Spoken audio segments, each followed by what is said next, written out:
Joel Kinnaman is an ex-convict turned FBI informant who goes back to prison to infiltrate the mob.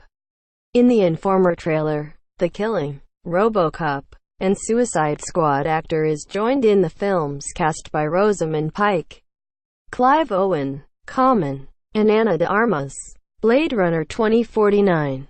Kinnaman stars in The Informer as Pete Koslow, a former special ops soldier turned convict who's given a chance for early release when he agrees to infiltrate New York's most powerful crime organization for the FBI.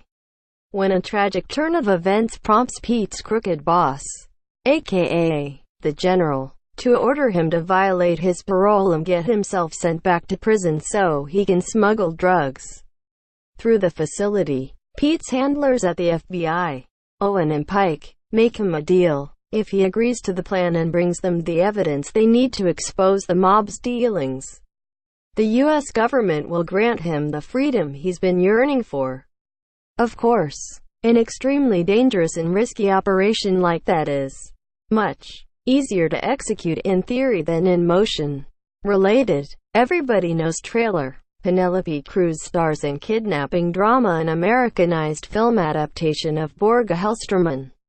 Anders Roslunds' 2009 Swedish crime thriller novel 3 Seconds.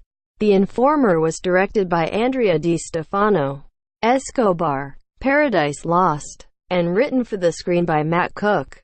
999. Patriots Day. Aviron Pictures has now released the official trailer for the movie online, well ahead of its debut in U.S. theaters next spring. Take a look in the space below.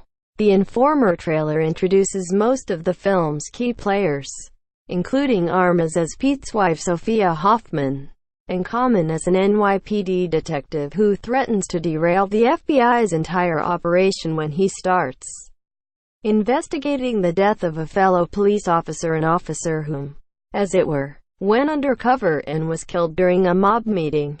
Despite Pete's efforts to save his life, that's a respectable setup for a cops and crooks drama, all things considered, and though the trailer footage makes The Informer seem like pretty standard genre fare, its cast may yet elevate the proceedings into something more memorable. Aviron currently has The Informer scheduled to open in U.S. theaters on March 22, 2019, a change from its previous February 1 launch date. Competition shouldn't be too intense over the movie's opening weekend, either. Captain Marvel will have already been playing in theaters for 2 weeks by that point, and the biggest wide release that week is probably Tom Hanks's war drama Greyhound. So long as word of mouth around The Informer is decent enough, the film should be able to carve out a healthy-sized slice of box office pie for itself when it arrives. Source: Aviron Pictures Tags. The Informer.